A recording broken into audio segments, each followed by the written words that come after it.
হরে কৃষ্ণ।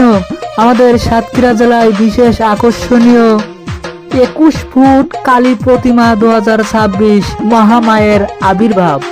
5তম শ্রী শ্রী কালী পূজা 2026। স্থান মথুরাপুর রাধা গোবিন্দ মন্দির প্রাঙ্গণ, হরিনগর, শ্যামনগর, সাতক্ষীরা। অনুষ্ঠান সূচি ইংরাজি 6 এপ্রিল 2026 রোজ সোমবার শ্রী শ্রী কালী মায়ের আমন্ত্রণ ও অধিবাস। 7 এপ্রিল 2026 রোজ মঙ্গলবার শ্রী শ্রী কালী মায়ের পূজা। 8 এপ্রিল 2026 রোজ বুধবার ভাগবত আলোচনা। 9 এপ্রিল 2026 রোজ বৃহস্পতিবার ধর্মীয় যাত্রাপালা রাজা হরিশ্চন্দ্র। 10 এপ্রিল 2026 রোজ শুক্রবার বিকাল 3 ঘটিকায় প্রতিমা বিসর্জন। হরে কৃষ্ণ।